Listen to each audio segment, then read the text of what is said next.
Iki 2015 metų Lietuva yra išsikėlusi tikslą, kad 95% gyventojų būtų tinkamai aprūpinti vandens tiekimo ir nuotekų tvarkymo paslaugomis. Tačiau kol kas situacija yra tokia. Statistika apie tokių sistemų paplitimą mes esam surinkę iš savivaldybių, tai pagal tos duomenys apie 500 000 gyventojų vis dar naudojasi nuotekų išgrėbimo duobėmis.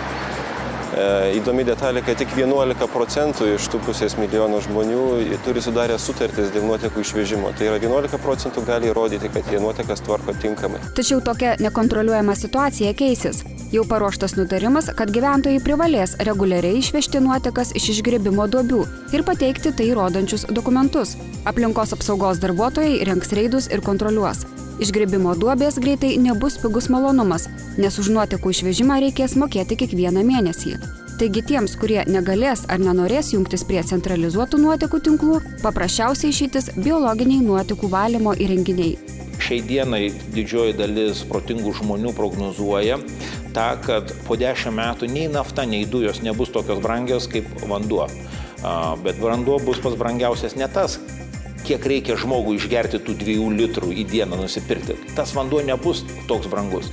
Bus brangus vanduo pramoninis, kur reikia pagaminti mums ir maisto produktus, kur reikia daug vandens, technologiniuose procesuose. Tas, kas sugebės po 10 metų sukurti ir turėti tokias technologinės, kur vandenį būtų galima panaudoti nors dar 2-3 kartus, neišleidžiant į gamtą, tai turbūt ta įmonė ir klestės.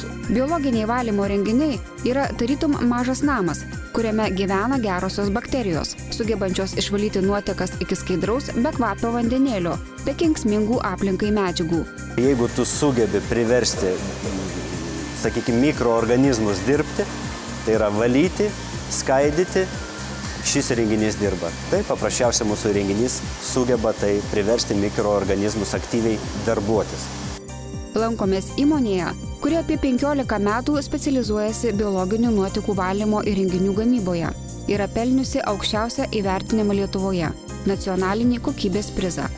Iš pirmo žvilgsnio biologinių valymo įrenginių gamybos procesas nesudėtingas. Pradžioje yra pjaustomi propileno lakštai. Tai yra polipropilenas, lanksti, tvirta, atspari, nėra tokia trapi minusinėse temperatūrose. Labai patvari ir stipri medžiaga iš tikrųjų. Šios medžiagos lakštus mes vežamės iš Čekijos. Šie lakštai yra skirtingų storių. Čia jie yra ruošiami, pjaustomi. Supjaustyti propileno lakštai toliau yra lenkiami ir virinami karštu oru. Taip formuojamos įvairaus dydžio talpos.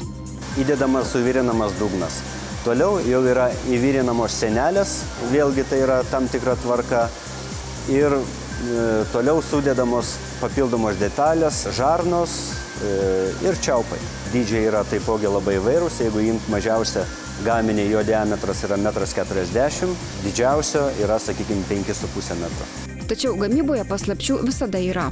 Įmonės sukurta unikali nuotekų valymo technologija yra užpatentuotas mokslinis išradimas, kurį pripažįsta ir tokios šalys kaip Vokietija, Norvegija, kur yra keliami ypatingai aukšti reikalavimai nuotekų išvalymo parametrams. Norvegija yra labai griežtus reikalavimus įvedančius ištekančiom nuotekom, dėl to, kad ten reikia išvalyti cheminės medžiagas iki labai didelio aukšto laipsnio, kad lašišinėm žuvims tai nekenktų.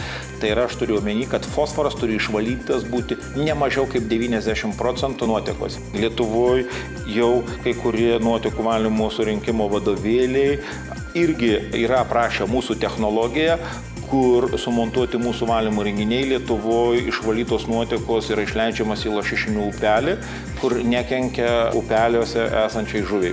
Nuo kitų metų labai sugriežtėjo Vengrijoje aplinkosaugos reikalai, Čekijoje sugriežtėjo labai stipriai reikalai, pradėjo reikalauti būtinai, kad nuotekų valymo renginiai gamintojai turi parodyti geresnius išvalymo parametrus, su prastais išvalymais nebus leidžiami platinti.